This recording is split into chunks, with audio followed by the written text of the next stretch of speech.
खण्डमण्डलाकारं व्याप्तं येन चराचरं तत्पदं दर्शनीयं। परम पावन सदगुरु भगवान की योगमयी आत्माओं, योग सतयुग त्रेता युग में विशेष राम संवाद है और अच्छा ग्रंथ है, बड़ा माना हुआ पढ़ने योग है। द्वापर में कृष्ण और अर्जुन, गीता, पतंजलि योग शास्त्र, पतंजलि महामुनि ने, गेरण ऋषि ने गेरण संहिता, शिव और पार्वती समाज, ये सारे एक महान पावन करने वाले ग्रंथ। और पावन कैसे होता है? चित्त वृत्तियों का रोध योग से ही हो सकता है। जैसे जल से ही वस्त्र, बॉडी अंदर भीतर बाहर शुद्धि होती है, ऐसे ही एक योग अभ्यास द्वारा ही, जैसे सोना कुठाले में डालता है सुनार तो बार बार आग देता है, तो सोना का खोट खत्म हो जाता है और सोना खरा बढ़िया बन जाता है। तो योग अभ्यास द्वारा ही हमारा देखना, सुनना, बोलना, खाना, पीना, जो अंगों का व्यवहार है, इंद्रियों का व्यवहार है, वही चित्त वृत्तियां बन जाती हैं। चित्त वृत्ति का, मन का और विचारों का उपजाऊ क्या है? कोई कहे जी मन पत्थर है कि वृक्ष है, मन किसे कहते हैं? तो विचारों के एक इकट्ठे होने का नाम मन। देखता है तो भी ये बटोरता है विचार, सुनता है तो भी बटोरता है, और खाता पीता है तो भी, किसी को हाथ मिलाता है, छाती मिलाता है, दृष्टि मिलाता है तो भी, ये सारा कुछ जितना ही हम लोग करते रहते हैं वो आदि से अब तक करते रहते हैं।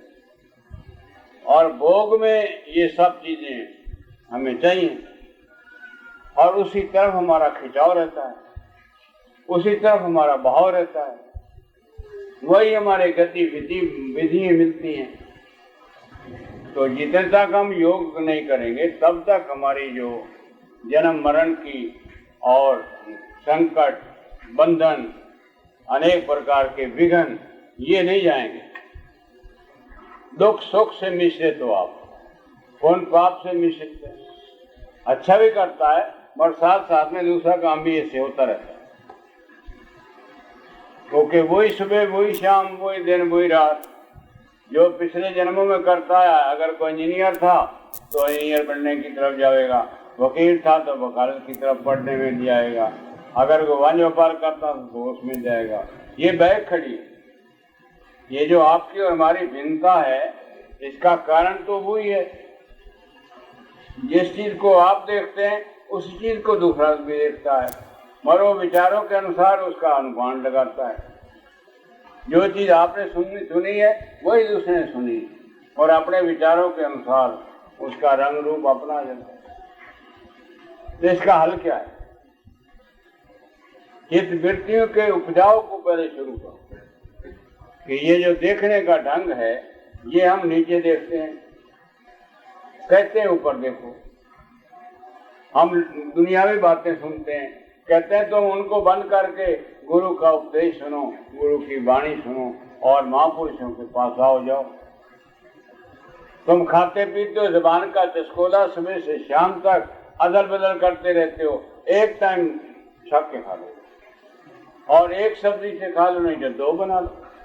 खर्च भी कम है, पेट का खराबा नहीं है, वृत्तियां चंचल नहीं होती।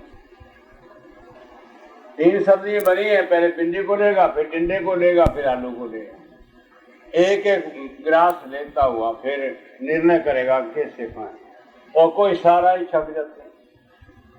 वही मीठा है, वही नमकीन है, वही अचार है, वही पापड़ है, यानी सारा कुछ माल ताल उठा के पेट में डाल दो। अब ऐसे आदमी तो कभी स्वस्थ देख ही नहीं सकते, ऐसे व्यक्ति कभी गैस से बच नहीं सकते। दिल की धड़कन से बच नहीं सकते, मर्दों से बच नहीं सकते। एक मर्द नहीं, अनेकों आएंगे। इसके लिए कोई सोचने वाली बात, ब्रह्मा विष्णु महेश तेरे गुरु बन जाए तो भी तेरा उद्धार होना कठिन। जब तक कि आपने इन इंद्रियों को नहीं संभाला और अपने व्यवहार को ठीक नहीं किया और अपने खान पान को नहीं सुधारा, तब तेरी कीमत कुछ नहीं। गुरु साहब सुखदेव मुनि ते व्यास महाराज ते फलाने महाराज आ जाए तो तेरा कल्याण ना हो, बिल्कुल नहीं हो। कल्याण तो कल्याण रहा, तेरे काम ना होंगे, घर के सारे अधूरे रह जाए। अगर को पूरा करने वाला है तो योग अभ्यास ही करता है, जन्मता भी है, वही माँ बाप होता है, दोस्त यार भी होते हैं, एजुकेशन भी होती है, सारा कुछ करता करता निर्लेप होता है, छू नहीं सकता उसको कोई। अब भगवान कृष्ण आपके बीच में रहा, भगवान राम रहे, सुखदेव रहे, व्यास रहे, कबीर रहे, गुरु नानक रहे, उनको कोई गिरा नहीं सकता, उनको कोई कमी नहीं आ सकती। कमी आती है तो हमारे अभ्यास न करने से। भोग एक खर्च है, योग एक आमद है। भोग से आप वीक होते हैं। कुंवारा बच्चा देखा कभी? कर्मचारी, स्त्री पुरुष, लड़की लड़का, कैसे रंग आता है, अटखेलियां खेलता है, गली में जाते, काले में जाते, तोमे के पास आते जाते, न्यारी चाल होती है। शादी के पास कहाँ जाती है पता है? शादी के पास तेरी वो रंग रलियां किधर गई? तो तुमने जो नहीं करना था वो किया। जरूरी नहीं है कि तुम स्त्री पति इस काम के लिए बने हो, जैसे पशु भी करते, पक्षी सारे लगे हुए हैं, कुत्ते बिल्ले लगे हुए हैं, जूनियां लगी हुई हैं, आप भी उसमें आ गए। मनुष्य में और आपके में अंतर बताओ क्या हुआ? बल्कि कि ऐसे को कर्म हम करते हैं जो पशु नहीं करता, मगर हम करते हैं। जब पेट में बच्चा आ जाता है तो बताओ क्या होता है? पक्षियों को देखिए, गौओं को देखिए, भैंसों को देखिए, कुत्ते बिल्ले को देखिए, मगर आप राम रवैया करते रहते हैं। और सब बातें, खाने का आपको ढंग नहीं है, सुबह से शाम तक जो मर्जी ठोक रहा है, उसके अंग अंग पर असर होगा, मन चंचल रहेगा, डिसिप्लिन रहेगा, काम करने को दिल नहीं करेगा, अधूरा काम छोड़ देगा, काम सफल नहीं होगा, 100 विघ्न पड़ेगा। शरीर भी दुर्बल हो जाएगा, मन निर्बल हो जाएगा, मनोबल खत्म हो जाएगा। शरीर 45 साल के बाद तो बुढ़ा हो गया, बताओ 40 साल।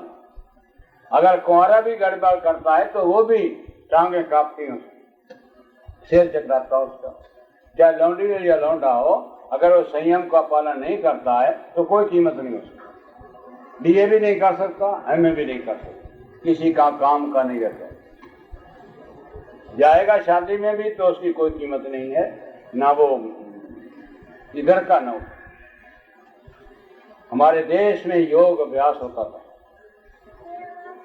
लोग वेद पढ़ते थे, शास्त्र पढ़ते थे, आचरण करते थे, अलग सोते थे, गुरुकुलों में जाकर आराम भजन ध्यान करते थे, गुरुकुलों में जाकर वेद पढ़ते थे। 25 साल में पक्का होकर स्त्री के पास शादी के लिए आता था।